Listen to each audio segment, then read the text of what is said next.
Hey guys, welcome to the kitchen. I'm so excited that you are here today. If you are new to my channel, my name is Angela and I am the inquisitive farm wife. Why? Because I like to learn new things and I love to share it with all of you. So thanks so much for coming here today. If you're new and you like what I have to say, I encourage you to subscribe, ring that bell, and be part of the family. Those of you that are coming back to me today, I really appreciate you being here. I love having all my friends here. Today's video is part of the 5-minute or $5 meal collaboration hosted by Nessa's Nook and The Godly Home. This video, I will be making a meal in 5 minutes and under $5. The recipe that I'm going to be sharing with you is one that is not new. I actually got reminded of it because of a recipe book I just purchased. I'll try to put a picture in here for you.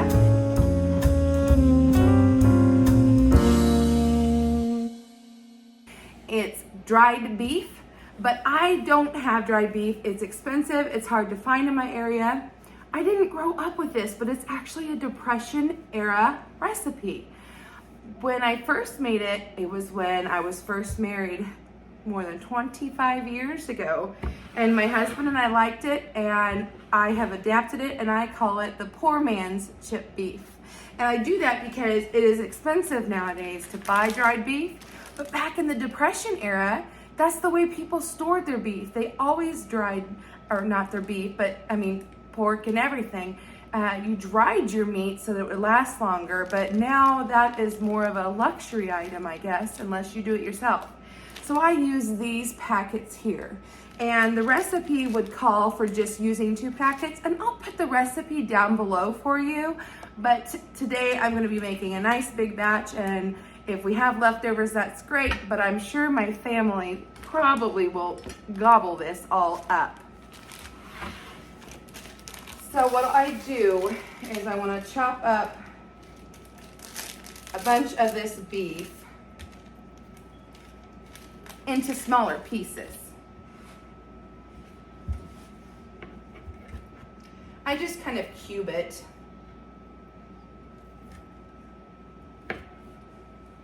Doesn't have to be perfect, just kind of, I cut some lines in it like this. And then I'm going to turn it, and I'm going to go the opposite way. And now it looks like this.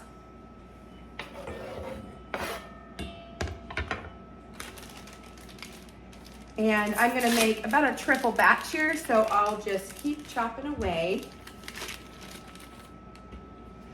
And I would love to know, have you ever made anything like this? There are some other names that you might know it as. Maybe on a shingle. Gravy on a bucket lid. There is a song that was real popular when my oldest daughter was in kindergarten. And I think the gentleman came back again when my middle child was there. And it was a fun little song called Gravy on a Bucket Lid. And it was inspired by a recipe like this. Now, if you've ever gotten dried beef, it's basically this stuff, which is just very thin, sliced luncheon meat. And you absolutely could freeze dry or dehydrate this meat and make it with the dried beef on your own. So if you ever come across a sale and you don't have room in your freezer and you don't have a dehydrator or a freeze dryer, did you know you can actually do that in your oven? So you don't always have to have all the fancy gadgets to do all the ways of preserving.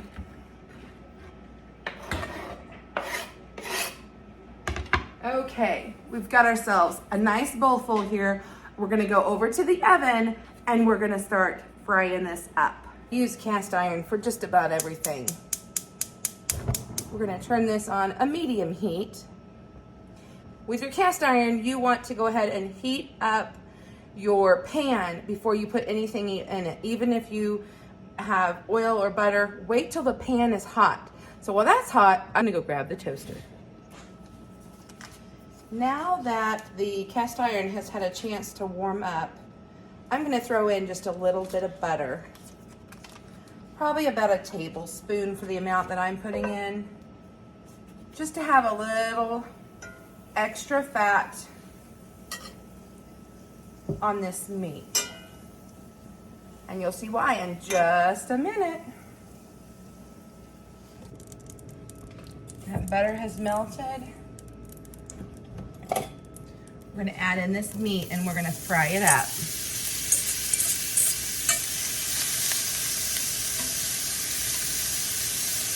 As you heat the meat, there will be some fat that comes out of the meat.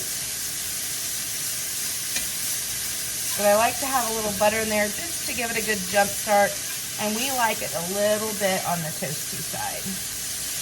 I love using this flat whisk for making gravies, but I'm also using it to poke around on the meat to make sure I'm getting all those tiny little pieces separated. Because when you cut them in those squares, they kind of come in a big stack. And I want to brown all the sides. It just makes it have more of that dried beef texture. And I like the flavor when it's had a little bit of time to brown.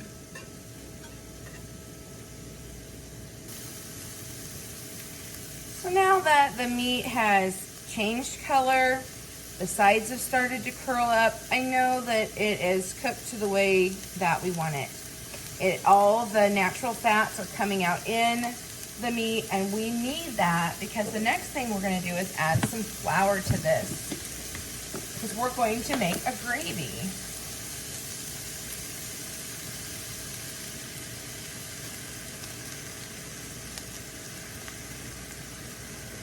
When I make a meat gravy, I just take the flour and I coat the meat.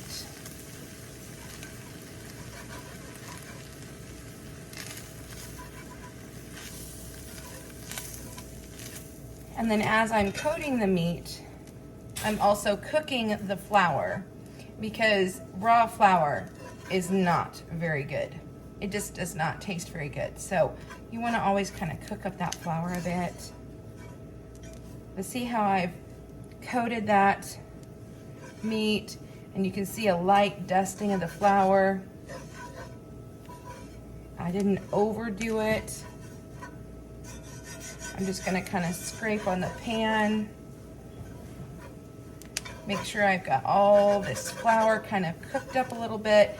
It'll kind of turn a almond, a light tan color. Once that white color's gone, it's toasted, and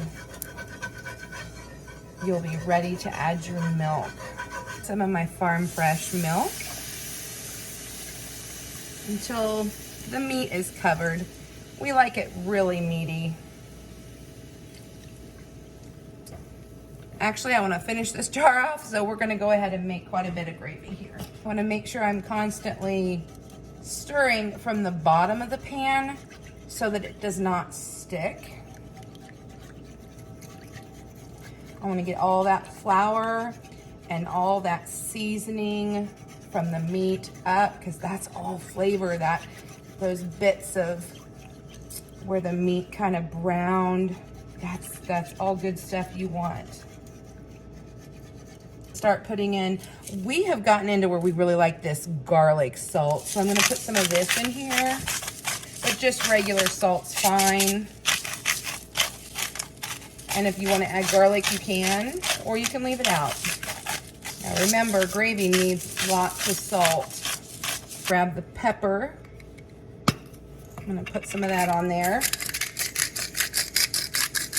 And I'll have more of this on the table so that people can add more as they prefer. I'm not a huge pepper fan, but my husband really is. Time to stir again. And I just want to keep a close eye on this. You don't want it to stick to the bottom of the pan and burn.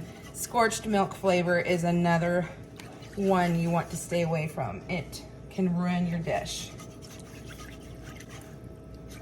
as much as you want to do other things, it's best to just stay close and keep an eye. I did end up slightly turning up the heat so that this could come to a boil just a little bit quicker, and you can see it's really started to thicken up. And with gravy, if you take it off the heat, it will continue to thicken as it cools. So this looks pretty good to me.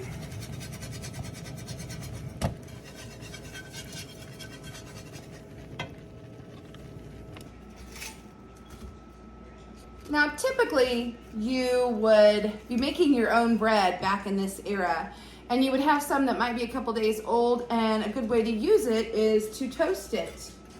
But I don't have any homemade today, so we're gonna do without.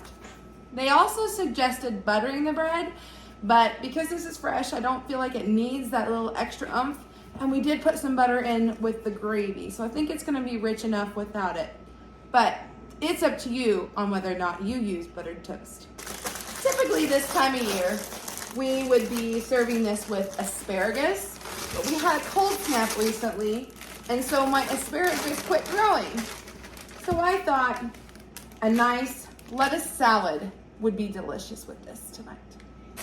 But choose any vegetables you want. Fresh peas from the garden are always good. Green beans, any kind of veggie. Let me know what you would serve with this as a side. I'll tell you about dessert later. Something my grandma might have served would have been pickled beets. That was something that was kind of always on the table. And I have some in the, I call it the cave, where I keep my canned goods. I always forget about it. This ended up being a very lovely meal for my family. If you want to hear more about that dessert, stay tuned. The next video you'll get to see. Bye for now, friends.